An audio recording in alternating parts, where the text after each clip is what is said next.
बिस्मिल्लाहिर्रहमानिर्रहीम, अस्सलाम वालेकुम। मेरा नाम है डॉक्टर फ़ालिया ज़फ़र और मैं आज आपको बताऊंगी कि फ़ॉरेन डॉक्टर्स ऑस्ट्रिया में कैसे काम कर सकते हैं। तो जो स्टेप्स हैं वो हैं, सबसे पहले language, degree recognition, medical licence exam, फाक्सप्राख और रेजिडेंसी या स्पेशलाइजेशन। सबसे इम्पॉर्टेंट स्टेप जर्मन लैंग्वेज को सीखना है। अगर आप पाकिस्तान में हैं या किसी और कंट्री में और आप आना चाहते हैं, बहुत बेहतर होगा कि आप जर्मन सीख कर आएँ। इससे आपके लिए चीज़ें बहुत ज़्यादा आसान हो जाएंगी, डेली लाइफ में भी और वैसे भी आप जल्दी ये प्रोसेस कर सकेंगे। B2 तक मिनिमम, C1 हो तो बहुत ही अच्छी बात है। नॉर्मली जर्मन के levels A1, A2, B1, B2 and C1 होते हैं। C2 भी होता है, लेकिन हमें डॉक्टर्स को ज़्यादातर B2 या C1 तक रिक्वायर्ड है। अब ऑस्ट्रिया में पहले C1 था, लेकिन अब B2 भी एक्सेप्टेड है। लैंग्वेज के बाद जो नेक्स्ट स्टेप होगा वो ये होगा कि आप अपने डॉक्यूमेंट्स जमा कराएंगे। ऑस्ट्रिया में 3 मेडिकल यूनिवर्सिटीज़ हैं, मेडिकल यूनिवर्सिटी ग्राज, वियना और इंसब्रुक। वहाँ पे आप अपने डॉक्यूमेंट्स जमा कराएंगे, जो कि लिस्ट आपको उनकी ऑफिशियल वेबसाइट से मिल जाएगी। उसमें सबसे इंपॉर्टेंट जो है वो ट्रांसक्रिप्ट है, क्योंकि ट्रांसक्रिप्ट में आर्ट्स ज़रूर मेंशन होने चाहिए कि आपने किस सब्जेक्ट के कितने आर्ट्स पढ़े हैं अपनी यूनिवर्सिटी में, क्योंकि वो इसको कंपेयर करते हैं। और उसके अलावा जो बाकी डॉक्यूमेंट्स हैं वो, उसके साथ मैं आपको एक इम्पॉर्टेंट पॉइंट ये बताऊं कि अगर आपकी कोई डिसर्टेशन या रिसर्च है तो वो भी साथ ज़रूर जमा कराएं। उसकी आपको बाद में फ़ायदा होगा कि आपको वाल फाख एक और चीज़ है जो कि मैं आपके आगे जाके बताती हूँ, वो आपको नहीं करना पड़ेगा, वो आप उससे एग्जेम्प्ट हो जाएंगे। यूनिवर्सिटी वाले आपके डॉक्यूमेंट्स को एवेलुएट करेंगे और फिर आपको एक टेस्ट की डेट मिलेगी। उस टेस्ट को कहते हैं स्टिख प्रोबन टेस्ट। ये तकरीबन 6 घंटे का टेस्ट होता है और इसके अंदर 10 सब्जेक्ट्स आपके एग्ज़ाम में आते हैं। MCQ एग्ज़ाम होता है, 250 MCQs होते हैं। इसमें मेडिसिन, सर्जरी, गायनी, पीड्स, ENT, आई और इमरजेंसी मेडिसिन, डर्माटोलॉजी, पीडियाट्रिक्स, ये सब्जेक्ट्स, ENT, ये सब्जेक्ट्स इसमें शामिल होते हैं। इसके लिए ऑनलाइन भी काफ़ी मटेरियल मौजूद है। इसके अलावा मैं, अगर आप इंटरेस्टेड हो तो मैं आपसे शेयर कर दूँगी कहाँ कहाँ से आप ये इसकी तैयारी की जा सकती है।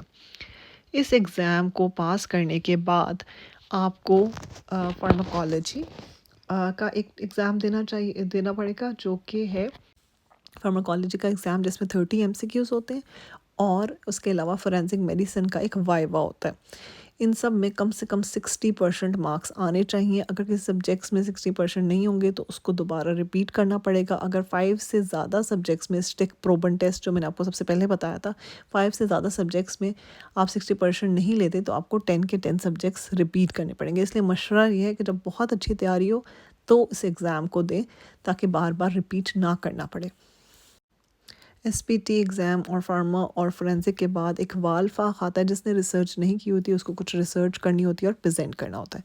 जब आपने ये कर लिया तो ये आपका नोस्टिफिकेशन का प्रोसेस हुआ है। लेकिन आपको ज़रूरत है एक एग्ज़ाम की, जो कि कहते हैं फाक्सप्राख प्रूफुंग, जिसमें इस्तेकामर अस्तराइश इस्तेकामर, यानी जैसे हमारा PMDC होता है, वो आपका एग्ज़ाम लेगा। उस एग्ज़ाम के 3 पार्ट्स होते हैं। आपसे 2 डायलॉग्स होते हैं, जिसमें एक पेशेंट और एक डॉक्टर का, एक डॉक्टर डॉक्टर डायलॉग होगा और एक आपको 30 मिनट्स में एक लेटर लिखना होगा या कोई भी एप्लीकेशन, कोई भी। ये चेक कर रहे होते हैं बेसिकली आपकी German to work in a hospital, कि आपकी मेडिकल जर्मन इतनी सफिशेंट है कि आप एक हॉस्पिटल में काम कर सकें। जब आपने ये एग्ज़ाम पास कर लिया, then you are eligible to work in Austria as a doctor. एक और इम्पॉर्टेंट चीज़ ये है कि आप बासिस हाउस बिल्डिंग यानी हाउस जॉब से भी स्टार्ट कर सकते हैं।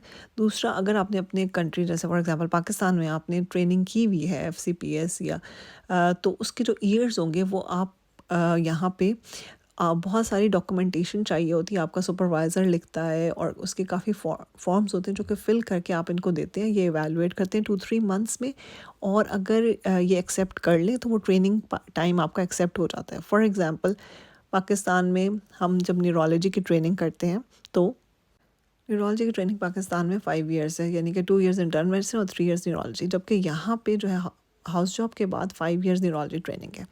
अब फॉर एग्जांपल मैंने वो 5 ईयर्स पाकिस्तान में किए तो मेरे 3 ईयर्स न्यूरोलॉजी एक्सेप्ट हो गए और मुझे इन्होंने कहा कि आप 2 ईयर्स न्यूरोलॉजी ट्रेनिंग और करें और फिर बाद में एग्ज़िट एग्ज़ाम दें। तो ये भी पॉसिबिलिटी है कि अगर आपने ट्रेनिंग की हुई है तो आपके कुछ साल रिकग्नाइज हो सकते हैं और आप बाकी जो रिमेनिंग है वो यहाँ पे करें और आपका एग्ज़िट एग्ज़ाम दें, जो कि जर्मन में होगा। ये सारे स्टेप्स थे। अगर आप इंटरेस्टेड हैं और आना चाहते हैं तो मुझे बताइएगा, मैं आपको मज़ीद इन्फॉर्मेशन भी दे सकती हूँ। उसके अलावा इम्पॉर्टेंट बात ये है कि दे रियली नीड डॉक्टर्स, इनको डॉक्टर्स की बहुत ज़रूरत है हर ही फील्ड में, लेकिन न्यूरोलॉजी में तो बहुत ज़्यादा। दूसरी बात यह है कि यहाँ पे पेज़ आपको हाउस जॉब में तकरीबन 2500 से 3000 यूरोज़ के दरमियान टैक्स कट के, और प्रेसिडेंसी में 3500 से 5000 के अराउंड टैक्स कट के मिल जाता है, जो कि सफिशेंट है। पेज़ वेरी कर सकती हैं depending on the area where you are working और आपकी नाइट कॉल्स वगैरह मिला के। आई होप आपको इस इन्फॉर्मेशन से फ़ायदा मिला होगा। ज़रूर तो मुझे कमेंट्स में ज़रूर बताइएगा। शुक्रिया।